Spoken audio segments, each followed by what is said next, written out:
Olá a todos, sejam muito bem-vindos ao programa Diálogos ISD-FIP. Eu sou Lívio Giosa, coordenador deste projeto especial, Diálogos ISD, e em nome da FIP, que é a Fundação Instituto de Pesquisas Econômicas, vou moderar este nosso encontro. Estamos no 45º episódio do podcast, que tem como tema a importância da aplicação das dimensões ISD no contexto corporativo.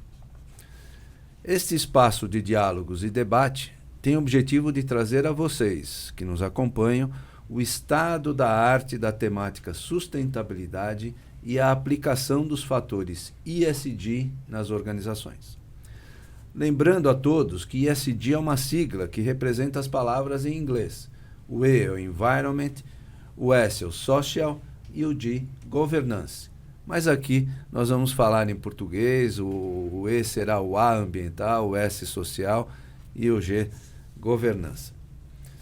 Este projeto nasceu da importante participação da FIP na discussão do tema, através dos seus técnicos e profissionais, tanto na consultoria pública e privada, quanto na grade de cursos, que apresenta o tema ISD na prática, nos módulos básico e avançado.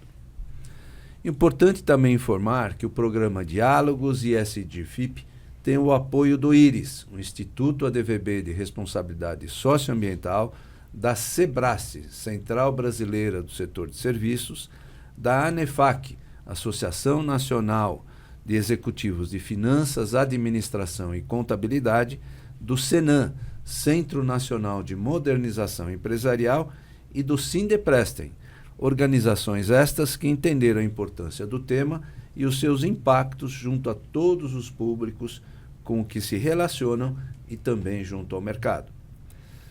Bem, precisamos dizer também onde estamos.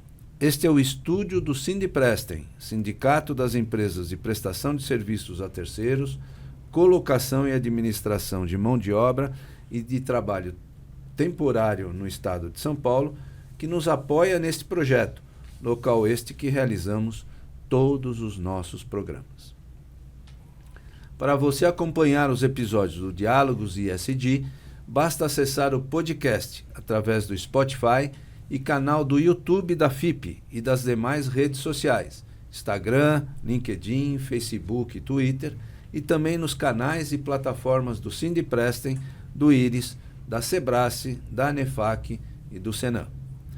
Também, se você que nos acompanha tiver interesse em participar do curso ISD na Prática, nos módulos básico e avançado, ministrado pelos professores Lívio Giosa e Augusto Roque, é só entrar no site da FIP, www.fip.org.br, e conhecer as condições e conteúdo programático do curso e de todos os demais cursos disponibilizados pela FIP.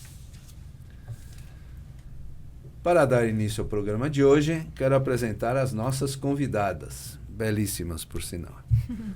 A Cristiana Piponzi, membro do Conselho de Administração da RD Saúde, muito obrigado, Cris, por estar aqui conosco.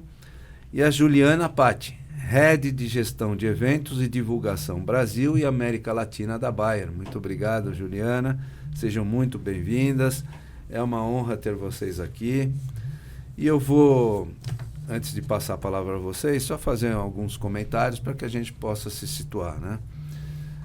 Este podcast tem discutido muito essa questão da sustentabilidade, do emprego dessas técnicas, da metodologia ESG nas organizações, mas isso porque é perceptível o quanto essa temática está presente na pauta mundial. Nós estamos falando das lideranças globais, dos líderes das nações, estamos falando das corporações, do mundo corporativo, do terceiro setor, das instituições todas, que entendem agora, mais do que nunca, a presença da percepção da sustentabilidade, de se olhar um pouquinho a questão das ODS, de entender todo esse permeio que faz parte desta temática, porque, na verdade, a sociedade entrou em estado de alerta. Em 2005, eu escrevi o primeiro artigo na Folha de São Paulo sobre sustentabilidade. Página 3. Monte de impacto. Mas ninguém entendia, Cris e Juliana, aquilo que estava sendo falado e o que isso significava para a vida das pessoas, para a vida das empresas e, quiçá, da vida das nações. O impacto das mudanças climáticas, que progressivamente foi assolando todas as partes do mundo. Vamos tentar aí segregar isso. Nos últimos 10 anos ou 5 anos, tornou o tema muito perceptível. E a mídia, claramente, abraçou a causa, percebendo todas essas dimensões, e hoje oferece para a sociedade, mais do que nunca, informações, por exemplo, das COPs, das Conferências Internacionais sobre o Clima. Ninguém tinha ouvido falar, 10 anos atrás ninguém sabia o que significava, hoje está todo mundo alerta, querendo entender as decisões das nações. Isso provocou uma aceleração dessa percepção. Então, o que nós vamos discutir hoje é o quanto o ambiente corporativo percebe claramente isso, o que ele provoca de interesse para a sociedade e não só para a sua linha vertical de abrangência, mas acima de tudo, como esse poder do ambiente corporativo exponencializa essas boas práticas, gerando transformações. E eu acho que a visão de vocês, representando 2 grandes organizações, vai nos dar essa percepção. Tá? Então, vamos começar com você, Cris. Está preparada? Vamos lá. Psicologicamente, tecnicamente. Então, vamos lá, Cris. Se apresente para o nosso público e fale, em linhas gerais, sobre a sua trajetória profissional e das atividades da RD Saúde. Quem é a RD Saúde? Vamos aqui desmistificar e entender. Bom, obrigada pelo convite, um prazer estar aqui conversando com vocês. Eu sou formada em administração de empresas pela FEA. Depois eu fiz um MBA fora em SEAD e de lá para cá tenho feito vários cursos de formação, enfim, especialização executiva em governança, muitos em ESG e também alguns de terceiro setor que eu passei a me engajar muito em alguns projetos sociais. Minha carreira profissional começou em consultoria. Eu comecei a trabalhar na Ernst Young, na década de 90, no momento em que tinha muitos projetos de tecnologia acontecendo. Eu comecei a trabalhar... concorrente da Ernst, eu comecei também minha vida como consultor da Arthur Andersen. Arthur Andersen, naquele momento, nossa, né, eram muito rivais, especialmente para consultoria. E eu comecei lá em projetos de tecnologia, muitas implementações de RPs, SAP na época. Sim. E acabei migrando para uma área de e-commerce, que também naquele momento era um hot topic assim, muito grande. A gente estava começando a viver aquela bolha da internet e recebi um convite para ir tocar uma startup. Naquela época não era tão glamouroso você ser empreendedora, né? E, enfim, foi um desafio assim, muito especial na minha vida. Eu acabei ficando 1 ano e pouco, a bolha estourou da internet, a gente não conseguiu captar o segundo round, mas fui a primeira a ser contratada e a última a ser demitida, então vivi realmente um aprendizado de colocar uma ideia de pé muito, muito rica no momento em que as coisas, né, de tecnologia, internet estavam borbulhando. Daí eu fui para a Raia, naquele momento Droga Raia, fazer um estágio, né? Eu sou parte do grupo da família fundadora de Droga Raia, a gente tinha um processo de sucessão estruturado em que as pessoas da família eram muito incentivadas a fazer um estágio para que a gente, enfim, entendesse se tem aderência, seja do ponto de vista de competências, cultural e tal. E depois tinha que fazer um MBA fora e tal, que foi o caso do meu caminho. Mas eu me apaixonei pela companhia, entendi, naquele momento a Droga Raia era uma empresa média, mas com uma estrutura muito pequena, uma estrutura bem familiar, uma empresa super local de São Paulo, né, estado de São Paulo. Fui fazer meu MBA fora, voltei e assumi a área de marketing. Naquele momento era uma área de marketing. Depois, a temática de sustentabilidade, eu criei o primeiro núcleo de sustentabilidade dentro da Droga Raia naquele momento, que era mais ou menos no final de 2002, por aí, mais ou menos 2003, que foi assim quando eu voltei do MBA.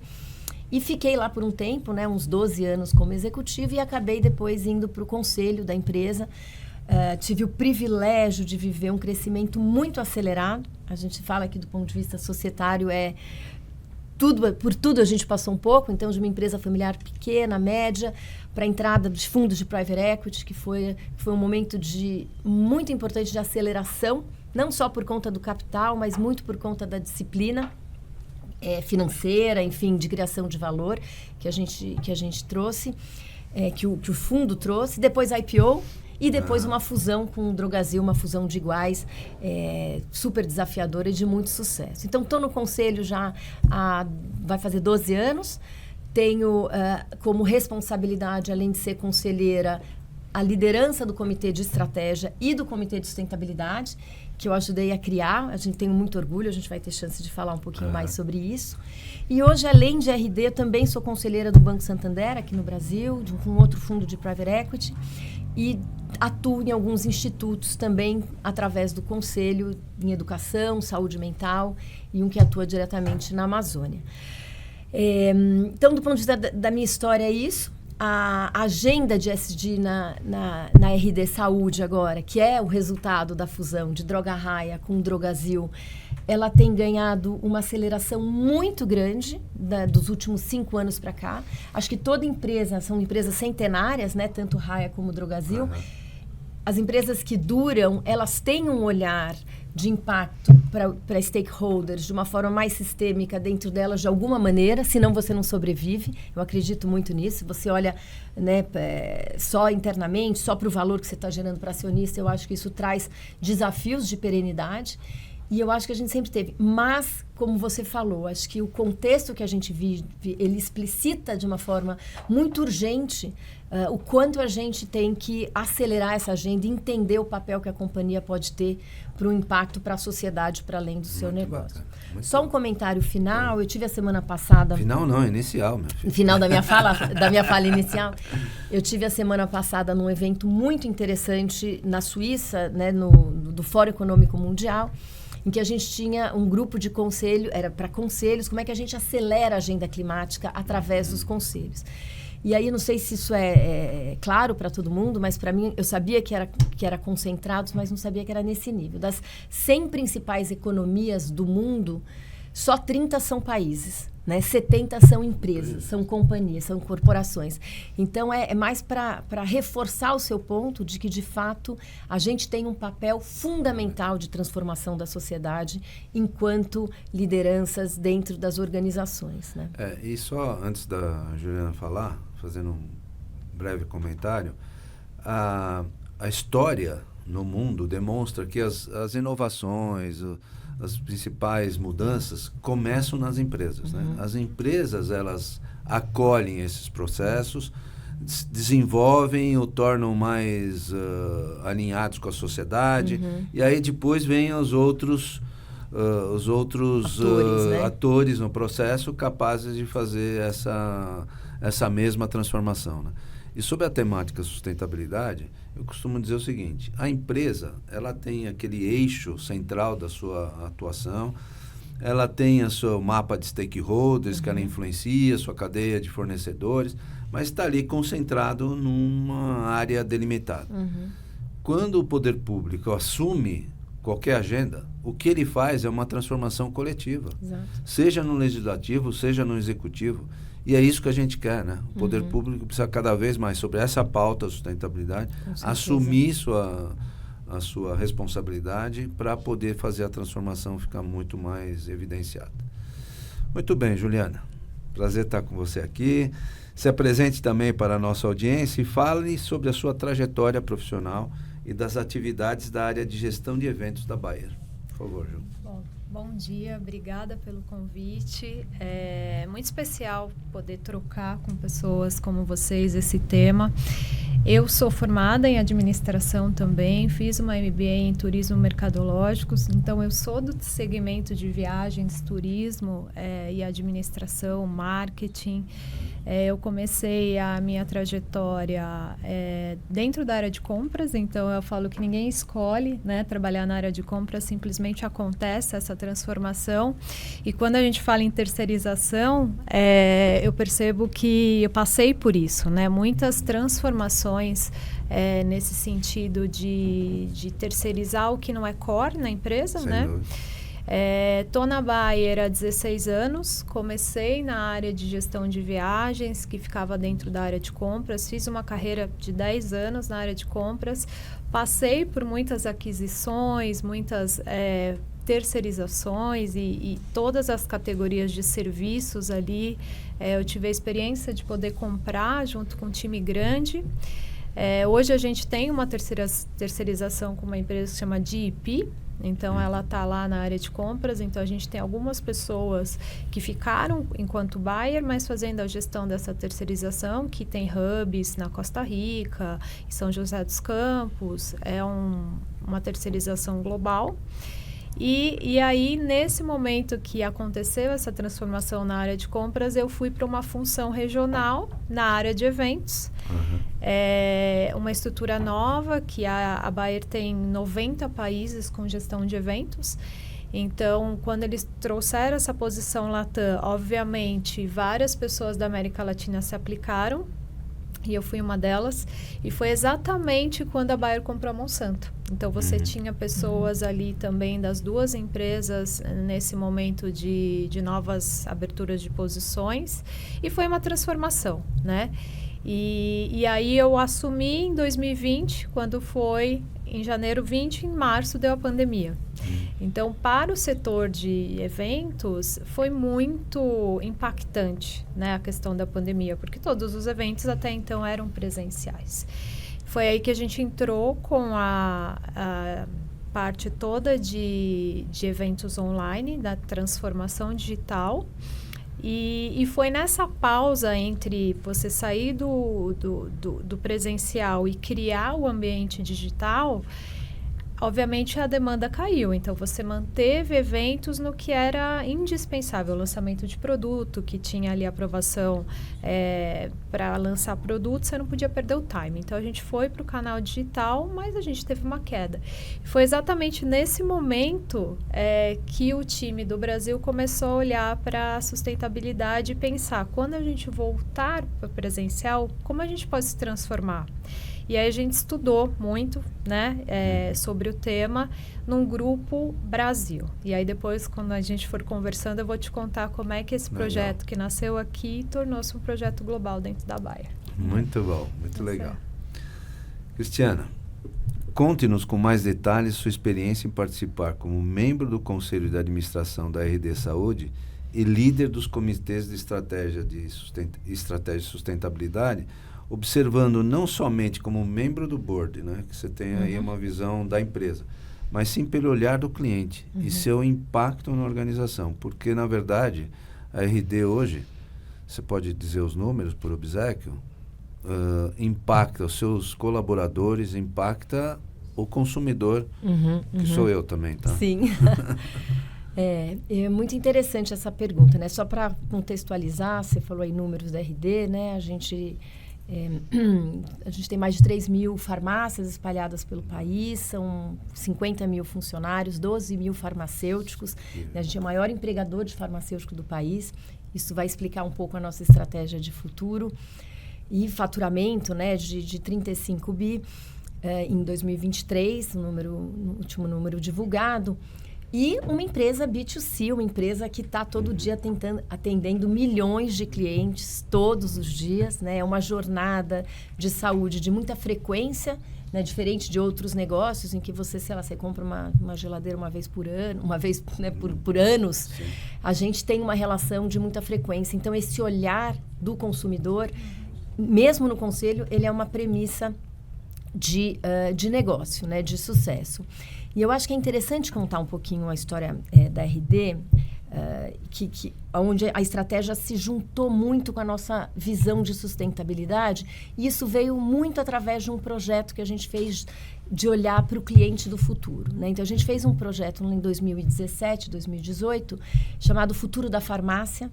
Foi uma demanda feita em muito conjunto de conselho com o MERM. A gente entendia que tinha uma oportunidade que a gente não estava capturando só com o nosso negócio de varejo tradicional. E a gente fez esse trabalho de olhar para o futuro da farmácia, entender o que as pessoas, o que o consumidor esperava de uma farmácia do ponto de vista da sua jornada de saúde. E aquele ponto foi fundamental para a gente redefinir e amplificar a nossa estratégia de negócio, que a gente fala para deixar de ser apenas uma varejista de medicamento para ser uma empresa, de fato, que promove saúde.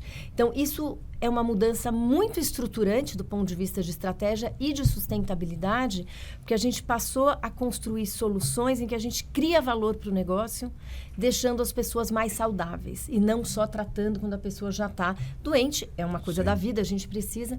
E aí foi muito interessante, porque a gente estava discutindo, fazendo uma reflexão de visão futuro de sustentabilidade. A gente definiu, né, compromissos públicos para várias diretrizes que a gente pode falar. E a aspiração de sustentabilidade que a gente criou naquele momento, ela virou a aspiração do negócio, né? Então, isso é muito poderoso, em que a gente entendeu de fato, e a aspiração é ser o grupo que mais contribui para uma sociedade saudável para todos. Isso passa pelas pessoas, saúde das pessoas, seja os clientes, seja os nossos funcionários, seja a comunidade. Saúde do negócio, e aí o que é saúde do negócio? É desenvolver as pessoas, é ter diversidade, um ambiente inclusivo, e a saúde do planeta, né? E aí a gente foi olhar com muito mais cuidado para os impactos negativos e positivos e as oportunidades que a gente podia ter. Então, para tentar voltar para a sua pergunta inicial, né, no caso da RD, esse olhar do cliente é como se fosse assim, é um dos stakeholders mais fundamentais da gente ter na pauta o tempo inteiro, no momento em que a gente toma decisão e que a gente constrói visão de longo prazo, né? Então, não dá para dissociar, né, uma coisa da outra. Você tem ideia quantas pessoas entram nas lojas? Hoje a gente tem mais de 40 milhões de clientes, né? Mais de 10 milhões de clientes que entram todo mês nas nossas farmácias. E espalhados pelo Brasil inteiro, né? Porque a gente, de fato, isso é uma coisa muito rica, né? O fato da gente ser uma empresa de ocupação física nacional, que desenvolve as pessoas localmente, então a gente tem também esse cuidado de plano de carreira em cada lugar, o que facilita muito o entendimento dos clientes locais, né? Então, obviamente que o digital, ele quebra um pouco essa lógica em alguns momentos, mas a gente continua acreditando que o ponto de contato físico para o nosso negócio é muito importante. Então, essa interação, o digital, ele reforça muito a fidelidade, mas o ponto físico, ele reforça o vínculo de uma forma muito estruturante. E eu vou te dar um testemunho como consumidor, né? Eu acho muito interessante o treinamento dos funcionários. Funcionários muito acessíveis, muito carinhosos, né? Eu acho que esse é um ponto de convergência. E aí muita gente fala, faz a solicitação pela internet, depois passa lá ou alguém vai entregar na sua casa. Muita gente dispensa, porque a hora que entra no estabelecimento tem um acolhimento diferenciado. Isso é muito perceptível nas lojas. E só para terminar esse seu ponto complementar, na verdade a gente estava até falando antes da gravação, esse é um dos pontos muito importantes de impacto quando a gente fala de sustentabilidade para o nosso negócio, né? A gente tem aí 50 mil funcionários e como a gente só contrata na base, pessoas que não têm formação, ainda não têm uma qualificação, não têm uma escolha de carreira, e a gente só promove dentro do nosso plano de carreira, você tem realmente aqui uma possibilidade de empoderamento econômico muito grande, porque a pessoa entra sem uma formação, né, como começo de carreira, às vezes ele, né, passa a contribuir um pouco na renda da família e 5 anos depois ele passa a ser um gerente, se ele quiser. A gente tem um programa também de bolsa, de estudo de universidades para farmácia, para administração e para cosmética, e ele passa a ser uma renda não só complementar, como a principal renda muitas vezes. Então, tem aí uma estratégia de desenvolvimento de carreira que a gente às vezes fala pouco, porque isso é bom para o negócio, mas é muito bom para o desenvolvimento das pessoas e como impacto social isso é gigantesco. Muito legal. Muito bom. Juliana, nós tivemos a oportunidade de escrevermos um livro juntos, né? Sim. Nós lançamos o livro ESG nos eventos. A Juliana e eu fomos colaboradores, né? Sim. Nos capítulos. E aí, eu gostei muito daquele nosso bate-papo que a gente teve na apresentação, no lançamento do livro e no evento, que tinha como base um dos pontos era o nosso livro, um debate que a gente fez. E aí me trouxe a revelar esta pergunta que eu vou fazer para você. A Bayer é uma empresa alemã e está presente em muitos países, ok? Vem de lá as definições das práticas na gestão de eventos sustentáveis ou vocês desenvolveram tudo por aqui no Brasil mesmo? Como é que funcionou essa questão? Conta pra gente. A Bayer, ela tem, sim, toda a sua política de ESG, isso vem da Alemanha, a gente tem uma área específica só do tema, então, hoje o meu papel aqui é muito mais entender os objetivos e o que é ESG e todos os impactos que permeiam as atividades e trouxe isso para eventos. Então, eu falo muito que quando a gente escreveu o livro juntos, eu não sou uma profissional de ESG, eu sou uma profissional de eventos, mas que trouxe na prática o que a gente poderia implementar. E foi exatamente na pandemia que a gente começou a olhar toda a nossa cadeia de fornecedores, o que eles já faziam de prática, o que tinha dentro da Bayer e o que a gente gostaria de implementar assim que a gente voltasse aos eventos presenciais. Então, assim como a Kika falou, o face-to-face, ele é um contato muito forte, né? Então, quando a gente fala em eventos, a gente fala muito em experiência, né? Hoje, na Bayer, a gente faz aqui no Brasil 800 eventos e 70% deles são para clientes. Então, a Bayer tem a área de agro, de consumo e farma. Então, cada um desses negócios é um tipo de evento específico, mas para todos eles, a gente pensa no evento quando a pessoa entra e quando ela sai, o que ela vai levar, qual que é a experiência, né? O que a gente vai levar que vai ser assunto para o jantar, sabe? Assim, fui no evento da Bayer e eu fui tocado, né, por esse tema. E foi aí que a gente pensou exatamente em trazer os pontos de ESG para dentro dos eventos, onde ele é um pano de fundo, desde o momento que a gente começa a contatar as pessoas, conhecer o perfil delas e toda a cadeia e tudo que acontece no evento, ele conta uma história ESG por trás, né? E aí, no final, a gente criou, e aí foi no Brasil, a gente começou a fazer um manifesto, a gente fez um vídeo global em inglês para os 90 países da Bayer. A gente fez um evento digital para a comunidade global, onde a gente falou como podemos fazer eventos mais sustentáveis. E aí a gente começou a falar de coisas simples, como não mais usar plástico nos eventos, sair da impressão para o digital, usar QR Code. Então, eram coisas que não necessariamente você tinha um investimento financeiro, mas muitas vezes era uma mudança de comportamento, né?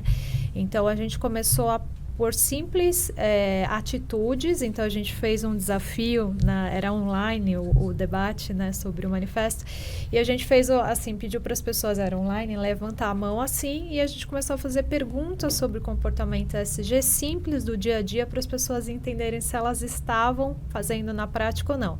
Em geral, as pessoas fechavam a mão assim e ainda tinha 50% de oportunidade de melhorar comportamento, né? Então, isso foi uma maneira como a gente fez cada um se autoavaliar e ver dentro de casa, para dentro da empresa e para tudo que a gente faz, como tem muito a nossa parte, né? Então, os nossos eventos hoje, eles contam essa história. Começamos no Brasil, o projeto do Brasil virou Latam, e aí Latam ele virou global com a participação de representantes do mundo inteiro, que a gente chama de ESG Champions na comunidade. E esse mês a gente lançou o Green July. Então, todos os eventos no mundo que tiveram ações de sustentabilidade, a gente posta num canal interno da Bayer para sempre promover as boas práticas, porque o que está sendo feito em outro país pode ser uma inspiração para quem está fazendo evento aqui. Então, tem essa troca na comunidade. Muito legal, muito bacana. Parabéns, grandes iniciativas. E é legal a gente entender, já que nós estamos falando com potências aqui, duas potências empresariais, a questão do engajamento, né?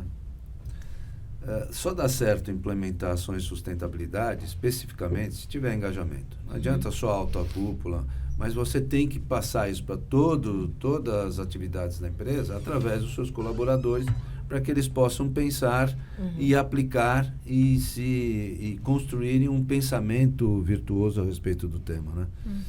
E esse engajamento ele tem que ser explorado um pouco, que eu costumo comentar, para além das portas da empresa.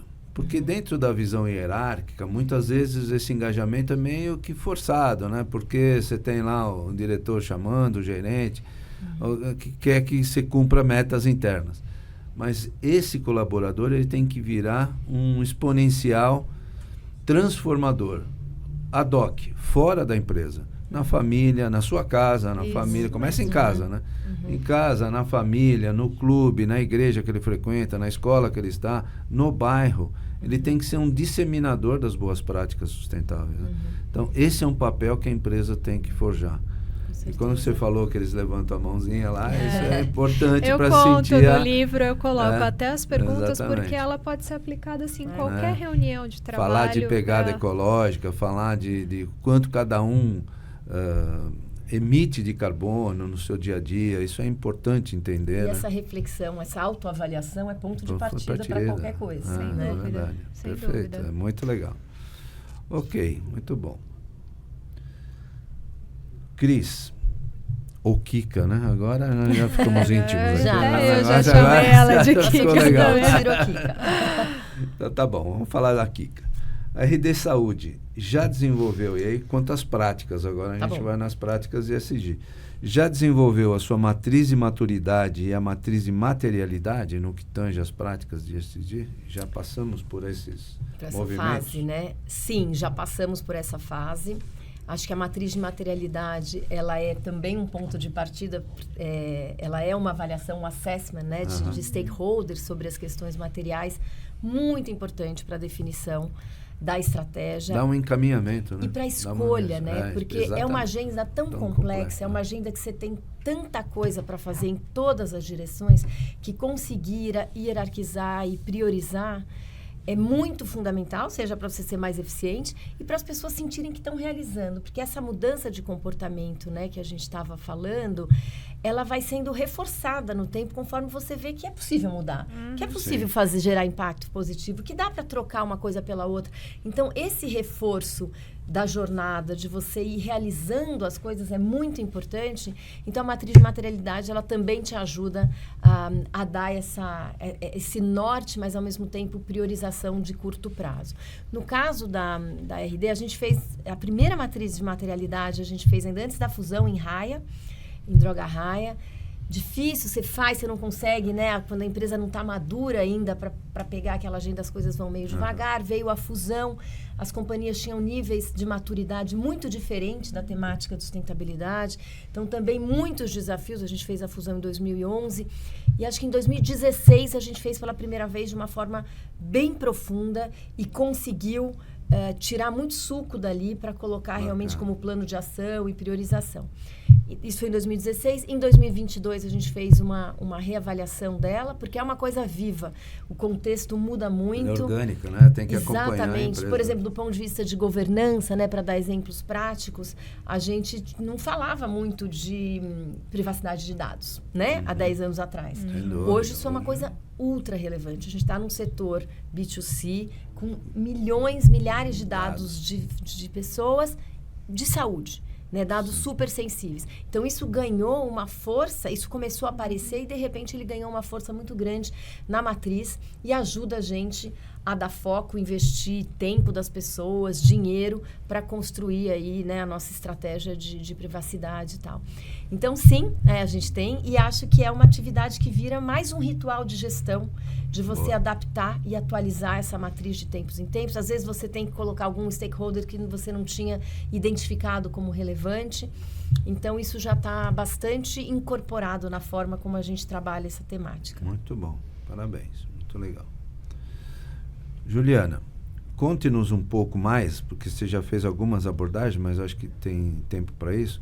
Como você exerce e executa, através da sua equipe, a gestão de eventos e como a pauta eventos sustentáveis passou a ser relevante para a Bayer. E eu estou entendendo, e se reforça para nós por obséquio, que o que você fez no Brasil virou exemplo para o resto do mundo, é isso? Sim, sim. A gente até criou. Quer dizer, foi ao contrário, né? Foi ao contrário. Legal. A matriz manda insights sustentáveis, mas dentro desses insights, a área de eventos virou algo diferenciado. Exatamente.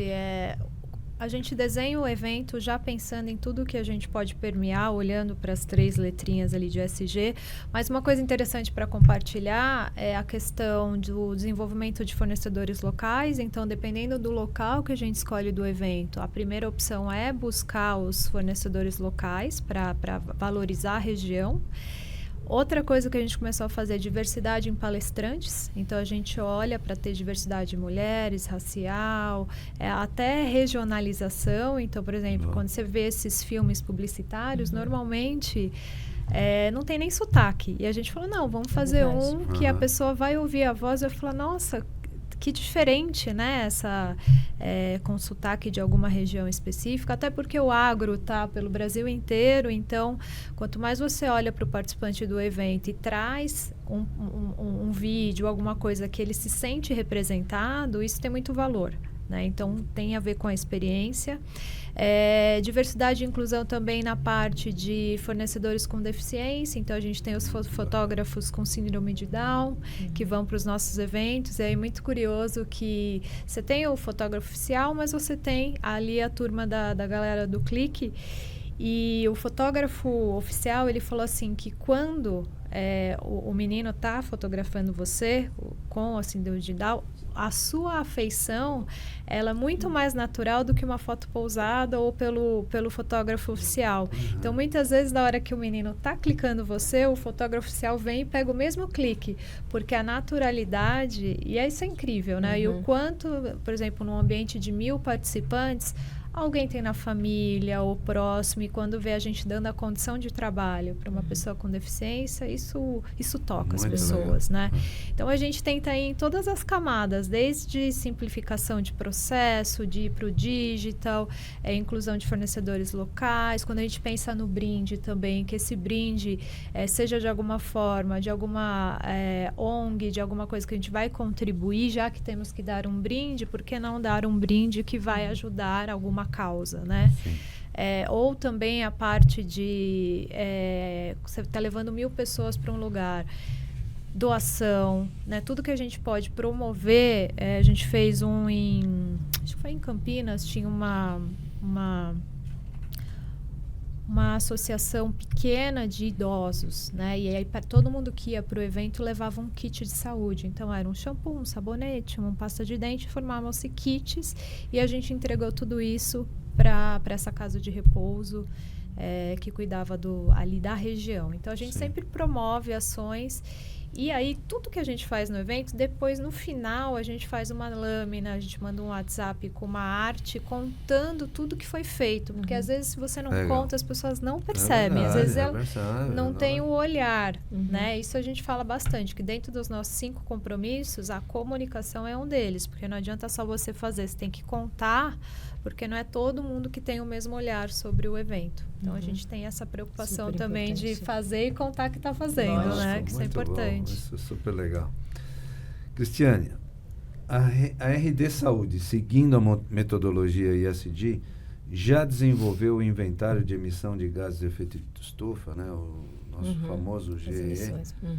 Já estão nessa fase? A gente está nessa fase. Eu acho que no caso da RD Saúde, né, a pauta social sempre foi muito mais presente, né, porque ela era mais relevante, ela era mais fácil. A gente, como varejo, diferente da indústria, que tem uma relação já ambiental no core, sempre achou que isso estava um pouco mais distante. E eu acho que 2 fatores fizeram essa agenda acelerar muito nos últimos anos. Um é o contexto e a percepção que a gente tem, né, sobre o desafio que a gente tem como humanidade da questão do clima. E também quando a gente começa a olhar, que a gente foi estudar, entender bem a nossa pegada e as nossas emissões e viu o tamanho do nosso impacto no escopo 3, né? Porque a gente parava ali na nossa operação. Então, na hora em que você tem que, de fato... tanto no escopo 2, que é a energia, também mas todas as... Mas eu vou te falar, o nosso... só para você ter uma ideia, isso para o varejo é mais ou menos igual. Alguns varejos é um pouco mais, um pouco menos, mas 95% do nosso impacto é escopo 3. né? Então, o escopo 1 e 2, eles são muito pequenos e hoje a gente já tem uma visão muito, muito otimista, né, de como atingir a nossa meta de net zero no escopo 1 e 2. Escopo 3, super desafiador. Envolve terceiros. Envolve terceiros, envolve mudança de comportamento, envolve muita inovação. Ninguém vai fazer essa transição só colocando custo, uma camada de custo em cima disso. Então, como é que a gente gera inovação para, de fato, construir soluções mais eficientes? Mas, por outro lado, eu estou aqui do lado de uma parceira da cadeia, como a cadeia de fornecedor. A cadeia de fornecedor, a gente tem essa felicidade de ter uma cadeia muito qualificada de fornecedores, que foi feita de multinacionais, enfim, companhias grandes, que também estão com esse desafio, né, de diminuir as emissões. Então, por mais que a gente ainda não consiga mapear direitinho, e os inventários a gente tem melhorado muito, porque a qualidade do nosso inventário depende da qualidade de informação dos nossos fornecedores, e a gente tem melhorado, mas realmente são empresas, vários dos nossos fornecedores estão muito mais na frente do que a gente em relação ao plano de descarbonização e coisas desse tipo. Então, a gente demorou para entender e acelerar a agenda de clima, se a gente olhar para o histórico de RD de 12 anos, mas a gente realmente está agora numa tração muito grande de construir. Fizemos um inventário, sofisticamos o inventário, temos metas públicas, fizemos o nosso primeiro exercício de descarbonização da nossa frota, que é desafiadora, né? E agora estamos fazendo muito trabalho. Estamos lá no nosso CDP, a gente participa do CDP, a gente tem evoluído muito, a gente saiu de uma nota D, né? Para quem não conhece, tem D, aí tem C-, C, enfim, tem vários gradientes ali. Hoje a gente tem uma nota B no CDP, que a gente tem muito orgulho, porque a gente passou a olhar com muito mais atenção, e aí precisa investir tempo, energia e investimento, principalmente em inovação. Tá. Então, deixa eu já abrir um parênteses aqui, perguntando para vocês duas. Nesse alinhamento da RD e da Bayer nas questões ambientais, sociais e governança, vocês editam um relatório de sustentabilidade? A gente, depois se você quiser, só para eu terminar... Eu vou só fazer uma observação específica para a Bayer. A gente, assim, pra gente, o nosso relatório a gente tem algumas metas públicas para começar, e algumas delas incluem fornecimento, como é o caso das emissões. Então, a gente tem que fazer um trabalho de levantamento de informações. Alguns fornecedores são mais próximos, alguns fornecedores são menos próximos da gente, e a gente tem uma troca aí de informação.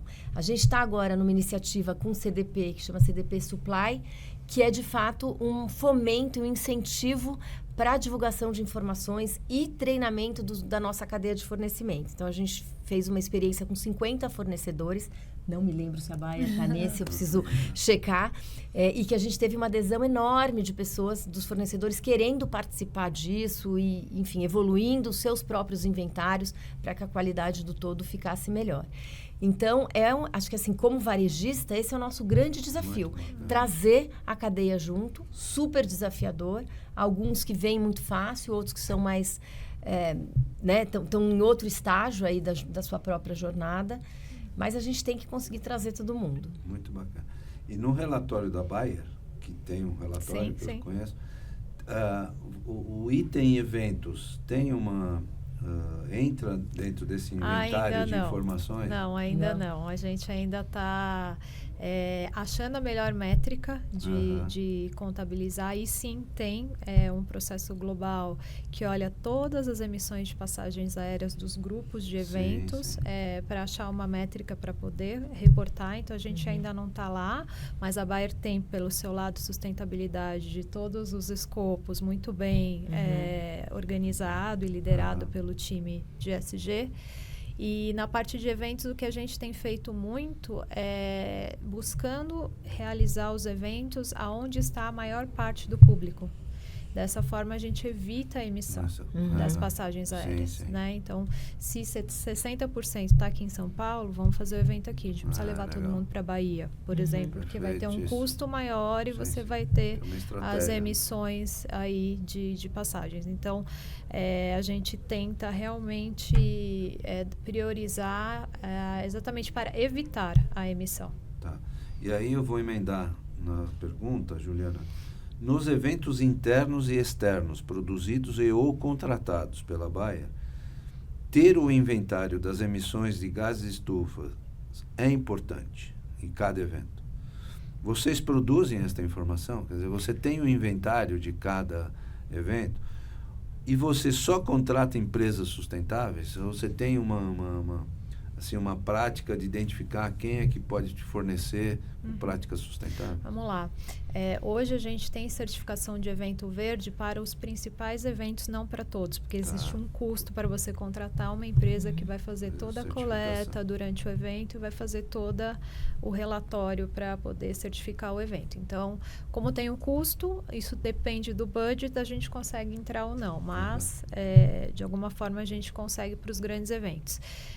Na cadeia de fornecedores, o que a gente faz? E é parte do projeto local, regional, global, é que a gente tem um briefing. Então, quando a gente senta com o fornecedor para começar a desenhar o evento, o tema sustentabilidade ele já entra. Então, tudo que vai vir de proposta do fornecedor já tem que vir com as iniciativas, né? Então, por exemplo, a gente fez a convenção, todo o palco, tudo que foi feito foi com material reutilizável. Então, ele é meio itinerante. Então, a maneira que é usado, o tecido, a tinta que pinta o tecido. Então, tudo tem certificação. Então, a gente busca isso na qualificação dos fornecedores.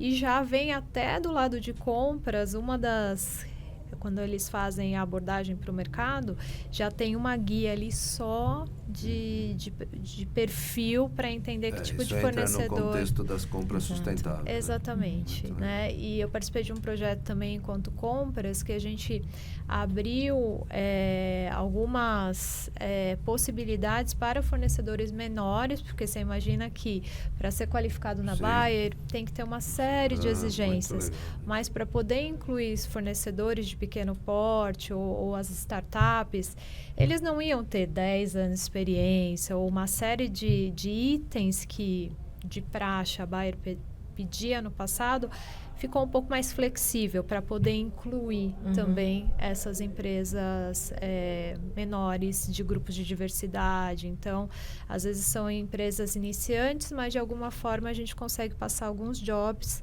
para que eles também entrem nesse mercado das grandes empresas. Nossa, e acho que tem um ponto bem interessante nessa história de inclusão da cadeia, né? Porque mesmo os que já estão na sua cadeia, mas não estão cumprindo algumas dos requisitos de sustentabilidade, porque é isso, para você conseguir ter a cadeia sustentável, você tem que garantir que todo mundo está sustentável. Mas não adianta também exigir, no nosso caso, pelo menos na nossa abordagem, não é tirar.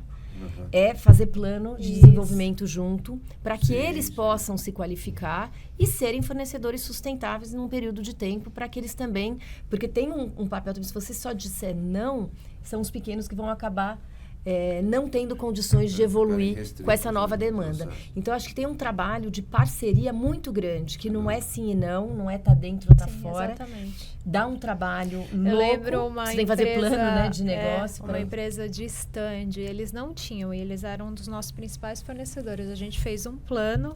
Isso é super importante. E aí, importante. em 3 anos, eles começaram a trazer as iniciativas, e obviamente não só para a Bayer, mas para todos os outros clientes deles, né? Então, também tem a parte de desenvolvimento muito que cabe a nós. Né? E você vê, os setores estão se amplificando. Eu dou consultoria nessa área e a gente está dando consultoria numa empresa de seguros, cujos fatores de emissão estão todos nos fornecedores, 100% quase, se o teu era 95%, é 99%. Verdade.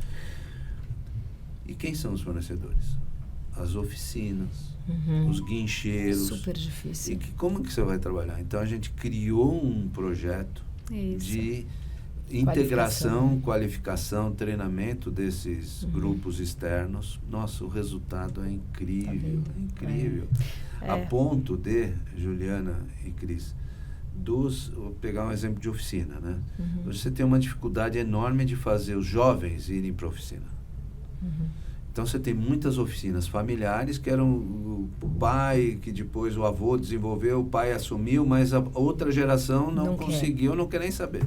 Só que os exemplos, quando a gente começou a criar a oficina verde, o conceito da oficina verde, isso atraiu os jovens. Olha lá. Tenho vários Legal. depoimentos de pais dizendo, olha, vocês fizeram algo absolutamente importante. Que porque legal. atraiu o meu filho ou minha filha. Tem umas mulheres estando na área administrativa, ou mesmo lá no chão de fábrica, entre aspas, né? Mas foi uma transformação. Olha Então, só. isso que é muito legal. E até né? essa Fazer questão percepção, né? de inclusão e desenvolvimento, quando a gente passou pela pandemia, o setor de eventos, principalmente os garçons, o pessoal camareira, eles foram embora, e não Sim. voltaram, porque eles também se descobriram em outras funções, até ganhando mais. Então, a base de serviços da hotelaria ficou muito debilitada. Então, várias empresas começaram a dar treinamentos, né, para suportar a recuperação desse mercado, né? Eu mesma fiz coaching de carreira com não sei quantas pessoas do setor, ajudando a criar currículo, como é que ele se portava em entrevista, porque era a maneira como eu poderia contribuir nessa retomada, né? E aí, cada pessoa que se recolocava, eu ficava muito feliz, porque tinha um pouco ali daquele empurrão ou daquela doação de 1 hora por semana que eu tinha com cada um deles ali. Então, foi uma coisa que é, de novo, uma iniciativa muito de cada um, né? Muito legal. Então, vocês veem, meninas, a gente vai batendo um papo, conversando, mas a gente já está chegando no final. E agora eu queria pedir 1 minutinho, né, de suas considerações finais. Vou começar com você, Cris. Bom, eu acho que, de novo, né, compartilhando um pouco as coisas que têm dado certo na RD, saúde, desafios ainda enormes, né? Acho que mas a primeira coisa é isso, encarar isso como uma jornada que vai ser permanente e que você vai ter que ficar evoluindo o tempo todo, né? Então, acho que esse é um ponto muito importante. A outra coisa que eu acho que é fundamental é construir essa visão de futuro, né? Olhar para frente, uma visão de longo prazo que alinhe muito, seja o conselho, seja o management e seja esse alinhamento com a própria estratégia do negócio. Na hora que você cria uma visão de futuro, a sustentabilidade, ela deixa de ser uma coisa que é nice to have, né? Ela passa a ser indicador de sucesso. O que é sucesso para essa companhia, para além do que eu coloquei como indicador financeiro, né? Não dá na mesma chegar nesse número do jeito A ou do jeito B, e pelo caminho A, pelo caminho B. Então, você conseguir traduzir essa estratégia de sustentabilidade junto com o negócio em indicadores que você fala, isso é sucesso para a companhia, ajuda a mudar comportamento interno, ajuda a transformar uma cultura que precisa colocar essa lente de sustentabilidade no processo de tomada de decisão do dia a dia, né, na cabeça de cada pessoa, para que elas possam, de fato, fazer isso para além da companhia, né, para suas vidas em geral.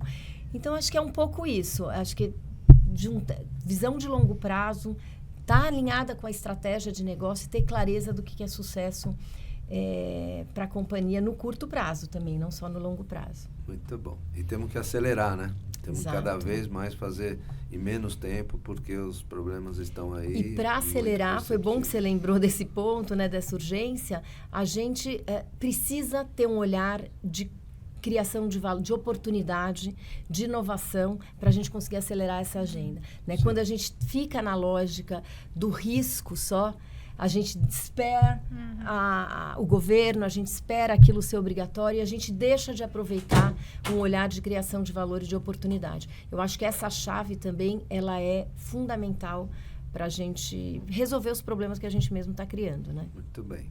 Juliana, suas considerações finais. Vamos lá. Eu, como profissional de eventos, eu quero ser muito referência, né? A gente, muito cuidadosamente, criou um slogan lá nosso: se é evento buyer, é evento sustentável. Então, eu quero sustentar que realmente o meu time, ele siga criando oportunidades, ideias, experiências que remetam e que o cliente final ali na ponta seja impactado de forma positiva, porque isso tem tudo a ver com reputação, né? Então, 70% dos nossos eventos são para clientes, então a gente está ali face to customer, então é a impressão que a gente quer passar também do poder que a Bayer tem nesse impacto. No setor também, olhando para as outras empresas, né? O livro fez parte dessas boas práticas, então aonde eu posso levar essa propagação de boas práticas é onde a gente quer estar. Então, esse é o meu... Muito bacana. Vamos agora aos nossos agradecimentos. Quero agradecer a diretoria da FIP, na pessoa do seu presidente, professor Carlos Luque, a diretoria do Sindiprestem, na pessoa do seu presidente também, o Vander Morales, aos apoiadores, aos nossos apoiadores, a diretoria do Instituto ADVB de Responsabilidade Socioambiental, diretoria da SEBRASE, que é a Central Brasileira do Setor de Serviços, diretoria da ANEFAC, que é a Associação Nacional dos Executivos de Finanças, Administração e Contabilidade, a diretoria do Centro Nacional de Modernização Empresarial, aos nossos técnicos, o Beto e o Gustavo, a nossa equipe de apoio, a Ali Monteiro e a Michele Belfiore, e ao time da Level Group, que também nos apoia. Não esqueçam de nos acompanhar nos canais do Spotify e do YouTube da FIP, e nos canais do IRIS, da SEBRASE, da ANEFAC, do Sindiprestem e do SEMNAM, e também nas redes sociais de todas estas instituições. Agradeço as nossas convidadas, vocês foram especiais, foi muito bacana ficar com vocês aqui nesse Diálogos, e também a você, que acompanhou os Diálogos ISD-FIP, com apoio da FIP, do Sindiprestem, do IRIS, da SEBRASE, da ANEFAC e do SENAM. Até o próximo episódio.